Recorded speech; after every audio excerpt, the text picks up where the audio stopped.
அதாவது திருமாவளவன் அவர்களுடைய தொம்பிகளும் வந்து இதே ஃபார்முலாவை கையில எடுத்து, அத வந்து மற்ற சமுதாய மக்கள் வந்து நம்மள பார்த்து பயப்படணும்னு நெனச்சாங்க. அவங்க ஃபார்முலாவே அப்படிதான். அதனால தான் அந்த சில வசனங்கள் எல்லாம் வச்சிருந்தாங்க பார்த்தீங்களா? அதாவது "அடங்க மறு, அத்து மீறு, திமிரி எழு, திருப்பி அடி" இப்படியெல்லாம் சொல்லி டயலாக் வச்சு, மக்கள "நீ நல்லா படி, டாக்டர் ஆகு, கலெக்டர் ஆகுன்னு" எல்லாம் ஒரு தலைவன் சொல்லிக் குடுப்பான். திருமாவளவன் என்ன வேலைய பார்த்து வச்சிருக்காரு? யாராவது திருமாவளவன் ஒரு 10 பேர டாக்டர் ஆக்கியிருக்காரு.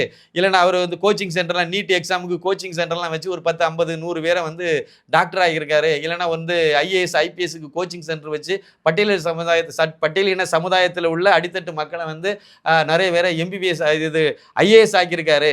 யுபிஎஸ்சி எக்ஸாம் எழுதி ஐஏஎஸ் ஆக்கியிருக்காரு. அதே மாதிரி ஐபிஎஸ் ஆக்கியிருக்காரு. ஏதாவது கேள்விப்பட்டிருக்கீங்களா? இவரு ஆனா ஒரு தடவ ஒரு டயலாக் பேசிட்டு இருந்தாரு திருமாவளவன் அவர்கள். என்னங்க பெரிய ஐஏஎஸ் 6 மாசம் படிச்சோம் அப்டின்னா, கோச்சிங் எடுத்தோம் அப்டின்னா, நம்ம ஐஏஎஸ் ஆயிட்டு போயிரலாம். எத்தன பேர் ஆகுனாரு சொல்லுங்க? 6 மாசம் தான். இது அண்ணாமலை ஐபிஎஸ்ங்கிறத சொல்லும்போது, அவருக்கு வந்து இவரு சொன்ன பதில் இப்டி சொல்லிட்டு தலைஞ்சாரு.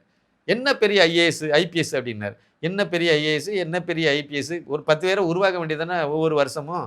10 பேர உருவாக்குனா அவன் குடும்பம் நல்லா இருக்கும்ல. இவங்களுக்கு அது இல்ல. அவன் அந்த சமுதாய மக்கள் வந்து முன்னேறி அவன் தெரிஞ்சு போய்ட்டான்னா, அது வேற கதையாயிரும். அப்புறம் இவருக்கு கட்ட பஞ்சாயத்து பண்றதுக்கு ஆள் வரமாட்டான்.